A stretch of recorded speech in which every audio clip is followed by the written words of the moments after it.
Today, I'm going to do something a little bit different. The last couple sessions here at TCH Social in Las Colinas, I've played some 1-2. So today, I'm going to jump in the 2-5 no limit Texas Hold'em, and we're going to try and, as always, get some good hands for the vlog, have some fun, and hopefully win some cash. Seems like you guys have been liking the lower stakes vlogs, so I'm super happy to put these out for you guys.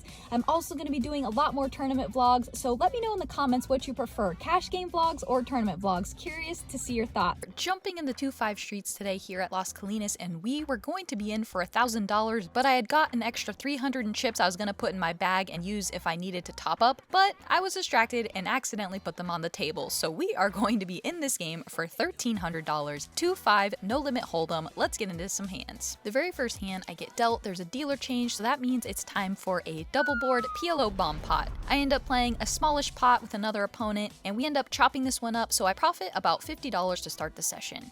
So now after that hand, it's time for some no limit hold'em, and I'm starting out in this session in the big blind. There's an under the gun $10 straddle, and next to act in the low jack makes it 30. He's a very competent and good player. It folds around to me in the big blind, and I look down at ace 5 of clubs. I'm gonna call here with our suited ace, hoping that the straddler either folds or puts in the call. The straddler does end up folding, so we are going to go heads up to a flop of ace 10 7 with one club, so we flop ourselves top pair and a backdoor flush draw. On this board texture, we're never leading. We're going to check it over to my opponent, and he puts in a down bet of $20. Nothing to do here other than make the call. We keep all worse hands in, and we don't value own ourselves if our opponent does have a stronger hand than us, so we head to a turn card, which is an offsuit queen. I check again, knowing this opponent, he's going to continue barreling with a lot of his bluffs. Also, if my opponent was semi-bluffing with a hand like king jack, he just got there. But if he has a hand like ace 10, ace jack, ace queen, he's going to continue betting for value. And because none of the backdoor flush draws came in, it does reduce some of my opponent's bluffs. Like, for example, if he was semi-bluffing with a hand like king 9 of hearts, queen 9 of diamonds, something like that, sometimes those hands are going to shut down because they don't improve their equity on the turn.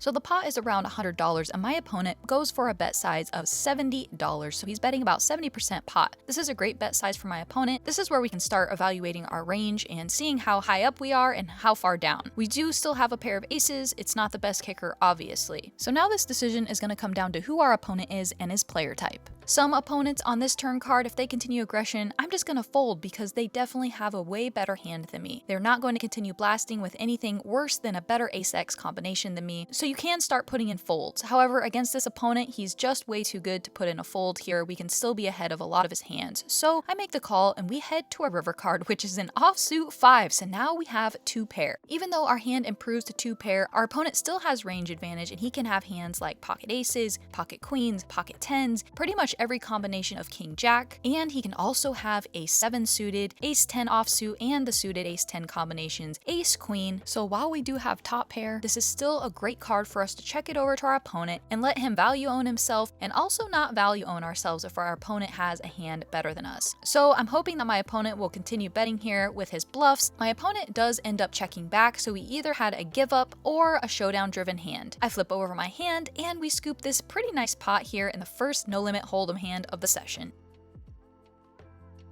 I peel pocket jacks in the low jack, and I raise to $20. There's a new player who's still unracking his chips, and I believe he's somewhat of a loose, splashy player. In the cutoff, he makes the call. We're gonna go heads up to a flop of queen 5-3 rainbow.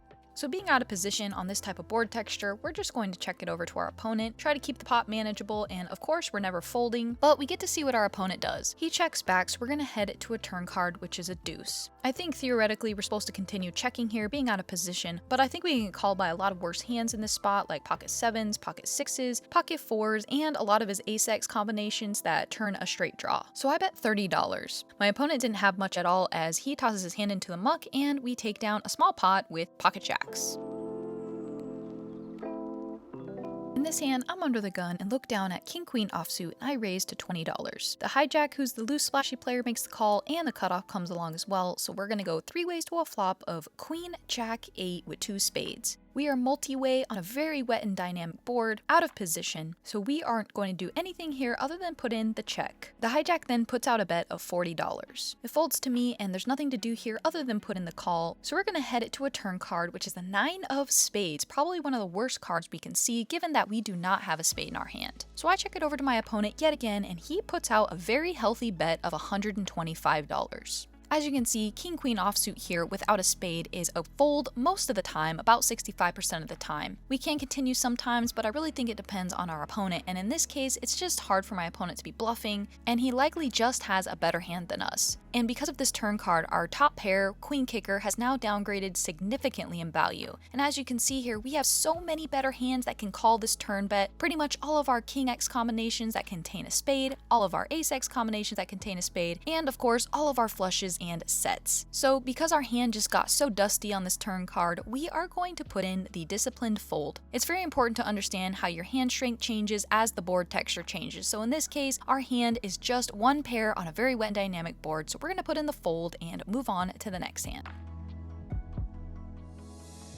In this hand, a very loose and sticky player raises under the gun to $20. Folds around to me in the cutoff, which is essentially the button because there's a dead button this hand, and I raise to $65. Folds around to the under the gun player, he makes the call, so we're going to go heads up to a flop of 3, 4, 6 rainbow. My opponent checks it over to me, and on this board texture, with my hand, given this 3-bet spot, we have several options on the table. First of all, this opponent is pretty sticky, and so that means he's going to be calling pretty wide pre-flop. I think he can have a lot of missed hands on this board, something like queen jack, king queen, stuff like that. And also because he's sticky, we don't want to bet small, especially on this board texture. This is not a board that we're always going to be betting with our entire range, so if we do bet, we're going to go a little bit bigger. And in this case, I decided to bet $100. We want to put a lot of pressure on my opponent, and we can probably get him to fold most of his hands by the river, unless of course he has a nutted one. But it's pretty hard for that to be the case unless of course he exactly flopped a set or a straight, which isn't out of the realm of possibilities, however unlikely. So I bet $100, my opponent folds pretty quickly, so we take down a very nice 3-bet pot. Alright, you guys know what time it is. It's time to put on the seatbelts and buckle up. I've got a fun hand for you. A very loose passive rec player limps under the gun for $5. I'm under the gun too, and look down at ace-3 of diamonds. We're going to bump it up and try to isolate this loose passive player. I raise to $25. The hijack, cutoff, and limper call, so we're going to go 4 ways to a flop of queen, 5, deuce with 2 diamonds, so we flop ourselves a gutter and the nut flush draw. The under the gun limper checks it over to me, and I think while checking is preferred, I think there's also some merit to betting in this spot. If we bet, we can get better ace-x hands to fold, like for example a hand like ace-10 offsuit, ace-9 suited, hands like that. Our hand also has so much equity, we can call a raise and play a big pot. However, we are out of position, so checking is fine too. But I decided to continue my aggression and hopefully get heads up or just take this pot down. And I bet $40. Only the loose rec player under the gun calls, and so we're going to head to a turn card, which is the queen of spades. Unfortunately for us, this is not the best card in the deck for us to continue barreling, unfortunately. However, we still have our gutter and our flush draw equity, so if our opponent had a hand like queen 10 that he's limp calling under the gun, he has a very strong hand that he's not folding. Sure, we could continue our aggression, but I think checking is fine as well, so we're going to head to our river card, which is the 4 of hearts, so we bank our sneaky gutter. And now my opponent open jams. Of course, I can't stick my chips in fast enough, and my opponent hates it when I call. He knows he's B, and at this point, I know I won the hand, but let's see what he has. He flips over, pockets sevens, so I'm not sure if he was trying to bluff or get value, but we are going to scoop a very, very nice pot with this amazing river card. So after that hand, we are up about $400 on the session. We are in for $1,300 and currently have a stack of about $1,700. I also want to tell you guys about a super exciting tournament series coming up in Biloxi, Mississippi, the Beau Rivage Heater Tournament Series. It's going to be going on January 4th through 15th with over $3 million in guarantees. The opening event is a $400 buy-in, and then the main event is going to be a $1,200 buy-in with a $1 million guarantee. It's going to be a blast. I would love to see you all there. Make sure you guys put it on your calendars. In this hand, it folds all the way around to the small blind, and we had been in this situation 2 other times, and both times my opponent had limp. So at this point, I think he may be implementing a limp all strategy, meaning he's going to limp 100% of his hands. Some of them are going to be limp folds, some of them are going to be limp calls, and some are going to be limp 3-bets. I look down ace-5 offsuit in the big blind. I think checking is totally reasonable here and probably what I'm supposed to be doing most of the time. However, I decided to play it more aggressively as just in general, in a vacuum, players tend to overfold and underdefend, so I raised to $20. My opponent calls, so we're going heads up to a flop of ace, 6, 3, rainbow, so we flop ourselves top pair. My opponent checks, and just like we would do with a lot of our bluffs, we're going to start betting. I bet $15. My opponent folds, and we're going to take this one down. In this hand, there's a limp under the gun from a loose passive player, and then next to act, the good competent regular player I was telling you about, he raised to $20. Folds around to me on the button and I look down at the beautiful 6-7 of hearts, going to put in the flat here. Although there is some merit to 3-betting in the spot as well, I land on a flat this time. The limper calls as well, so we're going to go 3 ways to a flop of queen 5 deuce with 2 clubs. Under the gun checks, the original raiser checks as well, and now it's on me. We have an absolute dusty hand. We are not doing anything here other than putting in the check. The turn is the 6 of clubs, so now we do make a pair. It checks over to the original raiser, and now he bets $40. I think my opponent can start betting here with a lot of hands like ace king, ace jack, ace 10, a lot of hands that contain a club in them like the ace of clubs or the king of clubs. So for all these reasons, and because of what I said earlier about having to defend wider against opponents who are good players who can still retain bluffs in their range, I put in the call with our pair of 6s. The under the gun limper folds, so now we're going to head to a river card, which is the king of diamonds. I would expect my opponent to bet this card a lot on the river. He definitely is going to have more king x combinations than me, and he can put pressure on literally every single hand I can have, even my queen x hands, 5x, and 6x hands, which I shouldn't have too often, but my opponent does check. Now, obviously, we have a showdown-driven hand, we have a pair, there's no reason to turn it into a bluffs, so we are going to check. My opponent flips over ace 10 offsuit with the ace of clubs, and we flip over our hand and take this one down with our pair of 6s.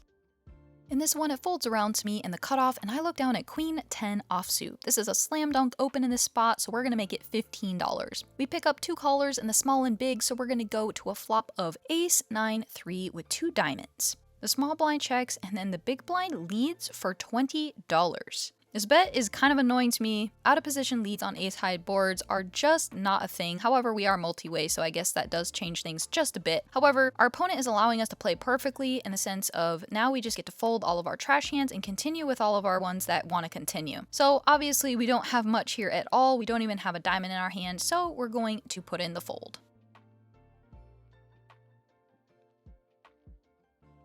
In the very last hand I play for the night, there's a limp under the gun from the loose passive player. It folds around to me in the cutoff, and I look down at ace 5 of diamonds. Let's raise it up in position and try to isolate against this player. I make it $20. Only he calls, so our plan is coming together. Excellent. As we go to a flop of 10-8-10 with 1 diamond. He checks it over to me, and I think with this exact hand we can go either way between betting or checking. Our opponent is going to have a lot of 10x combinations, a lot of gut shots, straight draws, stuff like that. He's also probably not going to fold his low pocket pairs to just 1 bet, so I put in the check and we head to a turn card, which is an offsuit deuce. My opponent checks yet again. I think we still have a ton of showdown value here. I don't think we need to start betting or turning our hand into a bluff just yet, especially against the wide range that my opponent has. There definitely is some merit to betting for denial. However, if my opponent shows up on the river with a no-made hand, we would be able to bluff catch. So I check back and we head to a river card, which is an offsuit 8. My opponent checks again, and on this double-paired board, now our ace high is most likely super good here. I flip over my hand, my opponent mucks, and we take down the pot.